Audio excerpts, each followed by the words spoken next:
90% des déchets urbains sont liés au bâtiment, à la construction de bâtiments ou à la destruction de bâtiments. La terre d'excavation est l'essentiel de ces déchets. Donc le but, c'était de travailler sur ce sujet-là, de remettre en avant le matériau terre crue, c'est-à-dire de la terre sans aucun adjuvant, pas de ciment, pas de chaux, pour justement qu'il soit réemployable à volonté.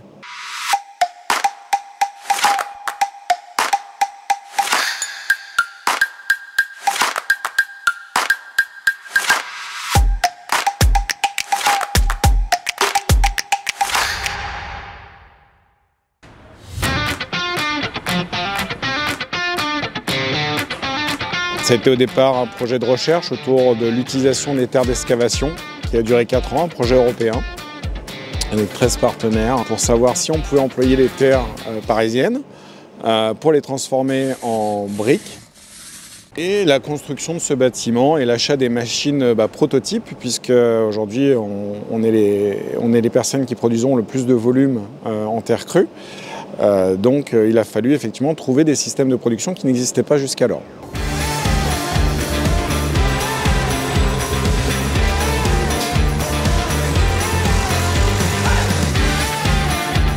C'est ici que tout commence.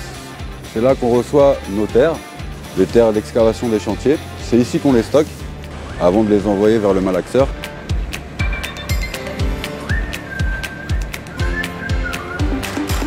Là, il y a la trémie où sont chargés d'un côté la terre et de l'autre côté le sable. Ensuite, tout est préenregistré. Il suffit de taper la quantité dont on a besoin et tout se fait automatiquement.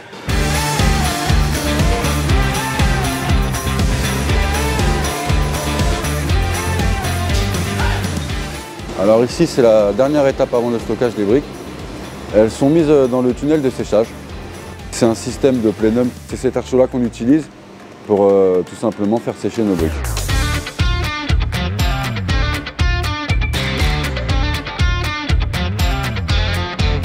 Au terme des 1 an et demi, nous arrivons au point d'équilibre, ce qui est plutôt rapide pour une société après 1 an et demi de fonctionnement. C'est une satisfaction d'avoir recruté également 2 personnes issues d'insertion qui sont encore des nôtres aujourd'hui, d'avoir une équipe de 7 personnes aujourd'hui alors qu'il y a 2 ans et demi j'étais tout seul. Donc il y a une belle évolution.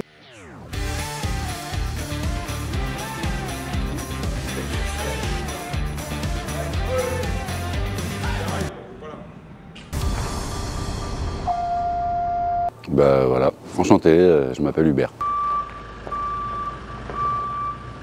Moi, mon job à la base, c'est de faire en sorte que les opérateurs n'aient qu'à appuyer sur les boutons. Je dois m'occuper de tout, la maintenance, la propreté, les commandes, je dois vraiment gérer pour que le boulot des gars soit le plus facile possible, quoi. J'ai jamais eu d'expérience avant dans le bâtiment, dans la construction, ou quoi que ce soit, donc j'ai appris plein de choses et c'est ce qui fait que c'est très intéressant. Vraiment, tout ce qui est spécifique à la terre, j'ai appris vraiment énormément de choses ici. J'ai une fille de 4 ans et on se rend bien compte de tout ce qui peut se passer de négatif par rapport au climat, à la terre. Et j'ai pas forcément envie que ma fille ou que mes peut-être petits-enfants leur laisser quelque chose de désagréable, quoi. Donc si ça peut aider en participant, ne serait-ce qu'au quotidien, mais avoir un boulot aussi qui est un peu dans cet esprit-là, c'est génial, je trouve. On souhaite effectivement mettre en avant des idées qui sont utopiques dans un premier temps, mais qui, au fur et à mesure, se concrétisent.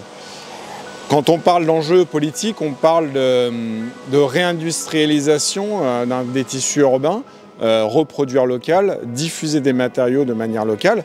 Ça, c'est ce qui se produit aujourd'hui. Et d'un point de vue plus social, on compte aussi sur les matériaux terres pour pouvoir créer de l'emploi, idéalement des emplois issus de l'insertion. En tout cas, nous, à notre très faible échelle, nos 2 opérateurs polyvalents ont été recrutés dans le milieu de l'insertion. Ils sont aujourd'hui en CDI depuis plus de 2 ans et je pense que l'ambiance est bonne et en tout cas, ils n'ont pas envie de partir. Donc c'est plutôt une réussite dans l'insertion, 2 ans. C'est une très belle réussite.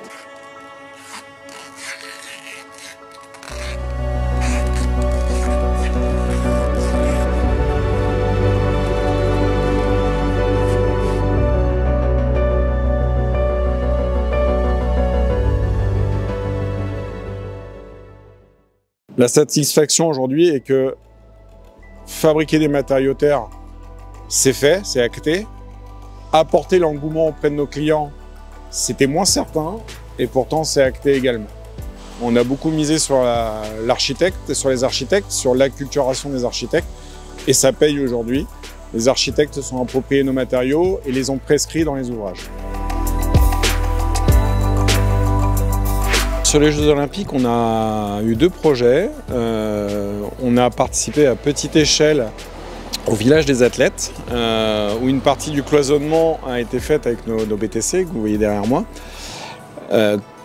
Les BTC, pour rappel, sont en terre crue, donc pas d'adjuvant, ni de ciment, ni de chaux, ce qui permet leur recyclabilité à l'infini, leur réemployabilité.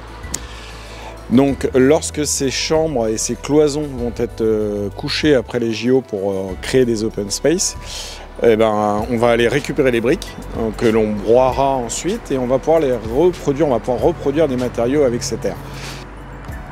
L'autre projet, c'est effectivement l'Adidas Arena, donc l'arena pour les JO, où on a mis du remplissage de structures poteau-poutre béton dans cet ouvrage pour essayer de jouer ce rôle de régulation hydrique et thermique autour des matériaux. J'avais cette crainte au départ de Cycleterre de me dire que peut-être que la Terre avait un effet de souffle autour des JO et que ça allait s'arrêter. Bien au contraire, il y a une accélération forte et hors des JO. Donc je dirais que ça a permis quand même d'avoir cette image, permis de montrer que la Terre on pouvait faire et on pouvait les poser avec des maçons qui étaient déjà présents sur chantier, puisqu'il s'agit pour cet ouvrage de maçons conventionnels qui ont posé nos matériaux. Donc c'était de dire c'est possible, ça se fait et ça fonctionne. Ça a été l'objectif de ces 2 projets en tout cas.